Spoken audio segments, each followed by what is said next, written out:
कसं वाटतंय भारती? बेस्ट एकदम दर्जेदार. इथे का बाई योगा करत बसलेली आहे. हां नाही, मुख्य म्हणजे त्या मेडिटेशन करतात, म्हणजे समाधी अवस्था लावली त्यांनी आणि अत्यंत कमी कपड्यात आणि ते दिसायला छानच आहे, प्रश्नच नाही. मग त्यावर मला हा प्रश्न पडला की जर मेनकेनी स्वतः समाधी लावली तर मग बाकीच्या ऋषींनी काय करायचं? त्याला अर्थ नाही. मुख्य म्हणजे ऋषी चाळ्यासाठीच बसलेत ना आणि तुम्हीच समाधी लावून बसला तर कसं व्हायचं? तसं नाही ना चालायचं. आणि ते समाधी लावायला पण प्रॉब्लेम नाही, पण ते कुठल्या अवस्थेत काय कपड्यांच्या, मग तर अवघडच आहे ऋषींचं सगळं.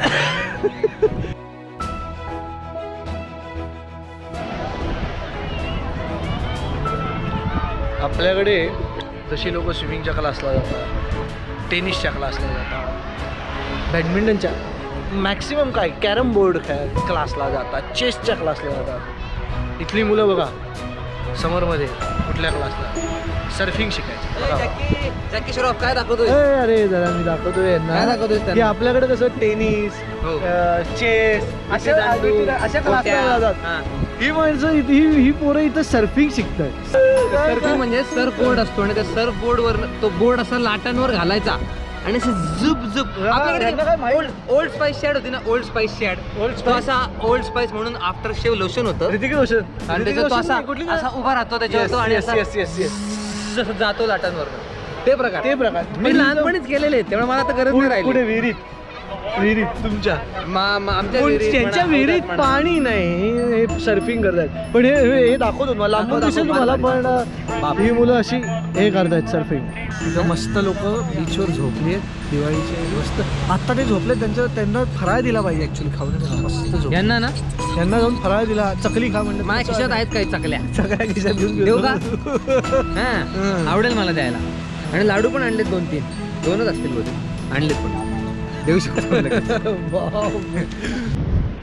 तर ह्या अशा बीचवर आम्ही सुंदर आलेलो आहोत. अप्रतिम बीच आहे आणि यामुळे मला या माणसाच्या घरी यायला आवडतं. पण हा किती वेळा येतो माहिती का तुम्हाला? याला कारण एका साईडला आहे निसर्गाचं सौंदर्य आणि दुसऱ्या साईडला भारदे, सो ते मॅच होत नाही. दोन्ही एवढी सौंदर्य आहे, एवढं सुंदर, एवढं कुरूप. आता आपण दोघांनी गॉगल घातले, कोण बेटर दिसतंय बघू शकतो आपण याच्यात. अरे तू संजय दत्त केस वाढलेत पण दिसायला काहीच नाही. त्याच्या मागं कारण असं आहे की आता केस जायला लागलेत ऍक्च्युली, माझे वयोमानानुसार जायला लागलेत.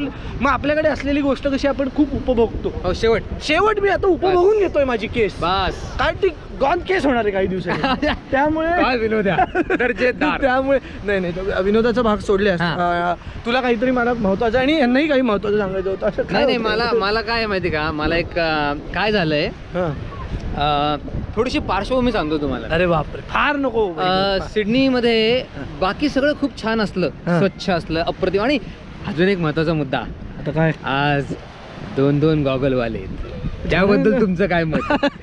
म्हणजे मी काय, मला फक्त हाच म्हणजे मला खरं सांगतो, गॉगल घालणारी माणसं मला फार हरामखोर वाटतात. नाही पण आज ऊन आहे हो, आज पर्याय नाही, आज हरामखोर दिसलो तरी चालेल, पण डोळ्यांची वाट लागण्यात काही पॉईंट नाही ना, म्हणून गॉगल घातले. सनस्क्रीन आणि गॉगल व्हेरी इम्पॉर्टंट. आणि डेंजर सूर्य आहे. तुम्हाला माहिती आहे ना, ओझोनला वरती भॉक पडलेला आहे, त्याच्यातनं डायरेक्ट UV रेज अंगात जातात, माणूस मरू शकतो, म्हणून ते केलेलं आहे.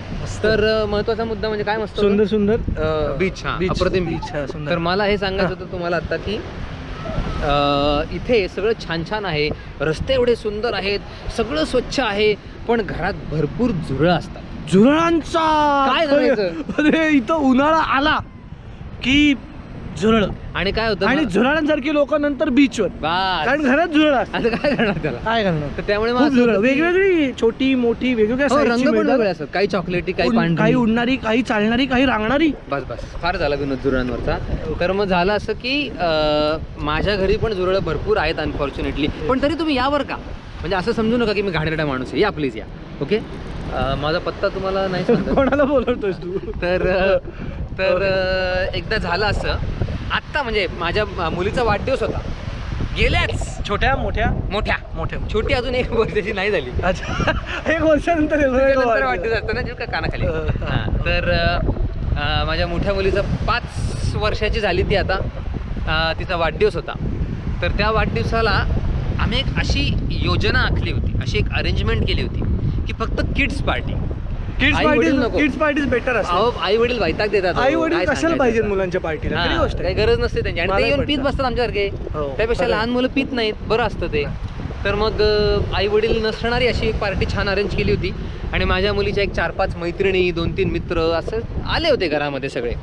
आणि काय पोरांनी उच्छाद मांडला होता, नुसता दंगा. अहो एक मुलगी गेली बाथरूम मध्ये, तिने ड्रॉवर उघडला, माझं काढलं दाढीचं सामान आणि लावलं की स्वतःच्या गालाला. अहो इतकी डेंजर पद्धतीची पार्टी आणि मला ती सगळी मुलं कंट्रोल करायची, बरंच काय काय चाललं होतं. डेंजर पोर असतं ना. अरे डेंजर म्हणजे साधी गोष्टच नाही. आता तुझी आणि माझी मुलगी घरी बरं का? आपण बाहेर होते म्हणजे बरे काय का घरी ना तिकडे. त्यामुळे असं झालं की ही सगळी मुलं घरामध्ये आलेली आपल्या आणि जोरदार वाढदिवसाचा दंगा चाललेला, म्युझिक लावून नाचतायत, काय काय चाललंय. तू पण आणि- नाचवतो? आणि सगळ्यांना सांगितलं होतं मी तसाच नाचतो विदाउट म्युझिक. तर त्यामुळे आणि बायकोच्या तालावर तेच तो आपला हे वेगळा आहे थोडा. ते म्युझिक प्रत्येकाच्या घरी असतं. हा, आणि आता सुद्धा तुमच्या घरी फटाके वाजतायत का? आमच्या घरी फटके वाजतायत बायकोचे. तर जाऊ दे. तर मग झालं असं की ती मुलं सगळी आली होती आणि सगळ्यांना सांगितलं होतं की आई वडिलांनी नाही यायचंय, मुलांना सोडायचं आणि परत घ्यायला यायचंय. हो ऑफकोर्स ना. माझ्या मुलीची जी सगळ्यात जवळची आणि आवडती मैत्रीण आहे तिची आई आली. नाव नको घ्यायला. नको नको आहे मित्रा, नावात काय? आईचं पण नको, मुलीचं पण नको नको. ओके. आईचं मला जाऊ द्या असं. हा. तर आई कशी होती म्हणजे व्यवस्थित होती ना? अरे आई म्हणजे एकदम सुसंस्कृत. सुसंस्कृत आई. हा. ओके. तर कळेलच पुढे किती होते ते. ओके. तर ती आली आणि तिने मग मुलीला ती तिच्या घेऊन बसली आणि मी आपला वाट बघतोय आत्ता जाईल. म्हातारी होती. म्हातारी म्हणजे आपण आपण म्हातारे काय बोलायचं तुला सारखं वाटतं रे तरुणी तर मग ती काय जायला तयार नाही. 5 मिनिटं झाली, 10 मिनिटं झाली. म्हणलं मग आता यांचं होते बसायचाच प्लॅन दिसतोय इथं. मी आपलं त्यांना विचारलं, म्हणलं काय तुमचं म्हणजे तुम्ही इथंच थांबणार आहे का तुम्ही जाणार आहे आणि मग घ्यायला येणार आहे कसं? नाही म्हणे माझा नवरा लवकरच येणार आहे इथे, मग आम्ही तो जवळच येणार आहे आता आणि माझ्याकडे कार नाही आहे, मी कुठे जात बसू? याला आली का आता एक्स्ट्रा डिश आली काय खाऊ घालायची हिला. आणि लहान मुलांना कसं असतं थोडक्यात त्यांचं वागतं. कमीच मागवलं असशील. आता मी उपाशी राहिलो त्या दिवशी. काय करायचं त्याला. पुढं मग त्या बसल्या होत्या आणि खूप दंगा चाललाय मुलांचा, छान सगळं चाललंय. मग केक वगैरे कापणं झालं. आता सगळ्यांना खाणं असं सर्व करण्याची वेळ जवळ आलेली होती. तर तोपर्यंत ती बाई हास्य विनोद करते आमच्याशी, म्हणते काय सुंदर पार्टी आहे, हो. तुमच्या घरी कायम पार्टीला यायला पाहिजे. म्हणलं हे विचार धोकादायक आहेत असं मी मनात म्हणतोय. आणि छान ती टाळ्या वगैरे देते, सगळं छान चाललंय एकदम. कोणाला आणि टाळ्या देत होती? दीप्तीला हा, मला टाळत होती, तिला टाळ्या देते. अशा पद्धतीने चाललं होतं सगळं. तर मग अशी ही अळ्ळम टळ्ळम करत करत आता खाण्यात द्यायची वेळ आली. तर मग बरंच काय काय होतं. ते चिवडे होते, ते चिप्स. इथे चिप्स हा प्रकार इथला अत्यंत फार आवडतो पण ठीक डोक्यात जातो पण असतो कायम. फार आवडतात मला.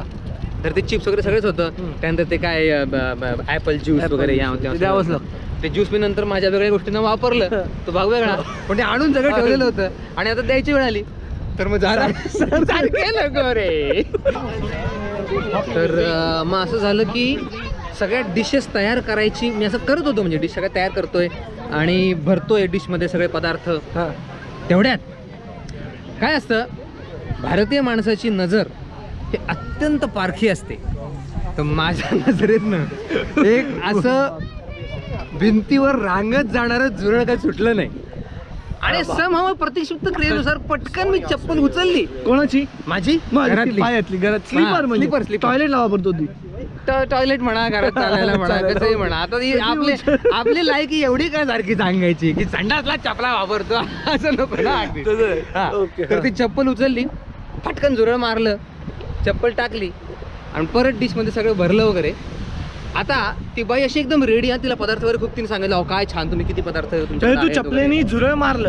चप्पलनी अशी चप्पल आहे, असं भिंत आहे, फडा नेम बसला. झुरळ एका झटक्यात. मित्रा माझं हे सोडूनच दे, कीटक नाशक आहे मी. अर्जुनच आहेस तू दुसरा. मित्रा याच गोष्टींमध्ये फक्त फोकस आहे आपला. तर मग माशा मारणे, झुरळ मारणे, डास मारणे, अर्जुनाने ते मारलं. बस. मग ती कोण द्रौपदी? तिचं काय झालं? द्रौपदी नाही, द्रौपदी कुठली आली बाबा. तर मग तिने त्या द्रौपदीने माझं वस्त्रहरण केलं, सांगतो ना वस्त्रहरण कसं केलं पुढे ते. तर काय झालं, मग ते मी मारलं बरं का झुरळ, आणि ते चपलीने मारलं आणि डिश वगैरे सगळ्या भरल्या. आणि आता मी अशा डिश सगळ्यांना देतोय. इतका वेळ छानपैकी आमच्याशी गप्पा मारणारी, आनंदाने आमच्याशी बोलणारी, हास्य विनोद करणारी बाई, एकदम उत्फुल्ल अशी बाई, एकदम शांत बसली हो. आणि अशा डिश वगैरे देतोय तर म्हणे नाही नाही नाही मला ना एकदम आता अचानक माझ्या नवऱ्याचा फोन आला. तिच्या हातात कधी फोन पण नाही पाहिला मी आता. इथे गेला फोन वाजलेला मला कळला पण नाही. नाही नाही नाही मला आत्ताच नवऱ्याचा फोन आला. म्हणजे फोन तुम्हाला आलेला मी बघितला नाही. फोन आला असेल पण मी मला माहित नाही. नाही नाही नाही त्याने मला मेसेज केला ना नवऱ्याने. म्हणजे काय म्हणली काय पुढे? नाही लगेच जायचंय, त्याचा काहीतरी ऍक्सिडेंट झालाय नवऱ्याचा, तुम्हाला असं मला सांगते की नवऱ्याने फोन केला की त्याचा ऍक्सिडेंट झालाय तर मला लगेच जावं लागणार आहे. ओके. मग मुलीला तिच्या नाही नाही आम्ही दोघी चाललो. का म्हणलं तिला ठेवा की ती मजा करते. तिला गाडी चालवता येत नाही, मुलीला येत असेल पण गाडी चालवता. कोणाच ठाऊक कसा, आपण शाळेत गेलास असा. तर मग ती म्हणे की नाही नाही जायचंच आहे कंपल्सरी. म्हणलं तिला सोडा तुम्ही, तुमचं बघा ऍक्सिडेंट वगैरे, किंवा मी घरी सोडून तुमच्या म्हणलं एवढा काही प्रश्न नाहीये. ती आता एवढी मजेत खेळते तर खेळू दे तिला छान. नाही नाही नाही नाही नाही नाही नाही नाही नाही नाही नवरा नवरा नको नको नको नवरा नवरा नको नको नको माझा नवरा ऍक्सिडेंट. आणि एवढं सगळं तिने एवढा मोठा त्याचा अवडंबर माजवलं. म्हणलं अहो जा तुम्ही, पण अवडंबर कमी करा. मग खाऊन तरी जावा जे पोटात. मला मी म्हणलं तुम्ही मग पॅक करून देऊ का तुम्हाला, तुम्हाला नसेल तर वेळ अजिबात, घरी कशाला करत बसताय म्हणलं. त्यांचं पण देतो तुमच्या मिस्टरांचं, तुम्ही आहात तिथं बसलात खाल्लंय त्यांचं पण देतो, काय हरकत नाही. नाही नाही नाही नको नको नको नको नको कशाला तुम्हाला त्रास, नको नको नको नको. जा बाई जा, नको तुला काहीच नकोय ना, निघून बाहेर होईत ना पहिली मुलीला घेऊन ते निघून खाता पिता निघून पाशी पोटी. आणि त्यानंतर काय वाढदिवस छानच झाला, सगळ्या मुलांनी खूप मजा केली, सगळी मुलं घरी गेली. आणि दुसऱ्या दिवशी जेव्हा जाई शाळेत वगैरे गेली, शाळेतनं आली आणि रडतच आली ती शाळेतनं. काय झालं? मी म्हणलं काय रडतेस कशाला तू, आता एवढा छान वाडदिवस झाला, एवढी मजा केली, आयुष्यात काय तुला दुसरा पाहिजे का काय म्हणलं आता वाढदिवस, आता 1 वर्ष काय मागितलं ना म्हणलं माझ्याकडनं मग ते म्हणे नाही, ती म्हणे नाही नाही ती माझी जी मैत्रीण आहे ना म्हणे काल आलेली आपल्याकडे. कुठली 5 मैत्रिणी कुठली कुठली नाही म्हणे जिची आई आली होती ती. हा म्हणलं तिचं काय आलं, म्हणून ती माझ्याशी बोलत नाहीये. म्हटलं बोलत नाही म्हणजे नाही, ती टाळते म्हणे मला, मी कुठेही असले की ती निघून जाते, ती दुसरीकडेच जाते, ती कंटिन्यूस मला टाळते. म्हणलं लहान मुलांना टाळणं वगैरे समजतं असं मला वाटतं, कारण मी कधी कोणाला टाळलं नाही आजपर्यंत. तुला टाळतात लोक मित्रा, तोच मुद्दा आहे ना. त्यामुळे ते मला माहित नाही ना की ती भावना काय असते. तू देऊ शकतोस पण म्हणजे मी लोकांनी टाळावं असं वागू शकतो, ते स्किल माझ्याकडे, दुसरं टाळण्याचं स्किल नाही माझ्याकडे. तर ते त्या मुलीकडे स्किल असेल इतक्या लहानपणी असं मला काही वाटलं नाही. म्हणून म्हणलं काहीतरी सांगू नको उगाच, काहीतरी उद्या जा परत शाळेत, ते ओके असेल सगळं म्हणलं. दुसऱ्या दिवशी ती परत गेली, परत रडत आली. नाही म्हणे ती बोलतच नाही, ह्या त्या ह्याला म्हणलं हे काय नाटक झालं, मला काही कळायला मार्ग नाही. मग तिसऱ्या दिवशी जेव्हा मी तिला शाळेत सोडायला गेलो तेव्हा आमचे काही म्हणजे त्या मुलीचे पालक, माझ्या मुलीचा मी पालक, आणि असेच जायच्या इतर मित्रमैत्रिणींचे सगळे पालक रे, म्हणजे पेरेंट्स हा शाळेत जमलेले होते. फक्त ती नव्हती, त्या मुलीची आई नव्हती, बाकीचे पेरेंट्स होते. सो ती मुलगी आणि तिची आई नव्हती. हा तर मग ते बाकीचे पेरेंट्स बोलता बोलता आमचा विषय निघाला. म्हणलं अरे असं असं, मग म्हणाले अरे पार्टी खूप छान झाली, आम्ही ऐकलं वगैरे. म्हणलं तुम्ही आलाच नाही तुमच्या मुलांना घेऊन. नाही नाही म्हणे आम्हाला जमलं नाही. मग त्यातलं एक जण थोडंसं असं खुसफुस करत होतं. म्हणलं काय रे तुला काय आलं, तुला दम दिला काय झालं, काय तुझं काय म्हणणं आहे, हा काय बोलतो तिकडे हळू हळू हळू. नाही म्हणे तसं नाही, ते थोडंसं काय असं विषय बोलायला. अरे नाही नाही भारी पार्टी झाली बाबा, टाळी दे म्हणलं. टाळी तुला तुझं देऊ काय कोणला आता. मला म्हणे नाही नाही तसं नाही. मग त्यांनी सांगितलं मला, तो चांगला मित्र असल्यामुळे तो अरे मला तुला कसं सांगावं कळत नाहीये, पण ती सगळीकडे असं पसरवतीये. कोणती? त्या मुलीची आई जी जाईशी बोलत नाही, ती जाईची सगळ्यात जवळची मैत्रीण. ती असं म्हणाली, तिची आई सगळ्यांना सांगते बाकीच्या पेरेंट्सना की याच्या घरी अजिबात कुठल्याही पद्धतीची स्वच्छता वगैरे पाळली जात नाही. म्हणजे हे काय? असा 2 मिनिटं गॉगल वर केला मी.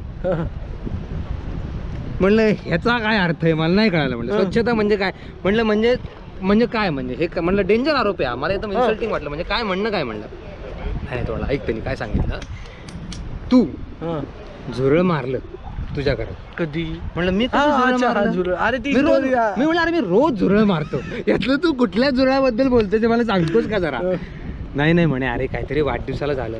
मला आठवायला पण तयार नाही रे. आज झुरळ मारणं हे कोण लक्षात ठेवतात? नाही नाही ती म्हणलं असं- प्रतिक्षिप्त क्रिया असते. म्हणलं मी आज सकाळी लघवी केली, आज सकाळी मी आंघोळ हो केली. कळलं झुरळाचं काय मला आठवत नाही. नाही म्हणे, अरे तेव्हा काहीतरी असं झालं की तू झुरळ मारलं, भिंतीवर झुरळ चाललं होतं, ते तू झुरळ मारलंस आणि त्या झुरळाच्या हातानेच तो लोकांना खायला देत होतास. म्हणलं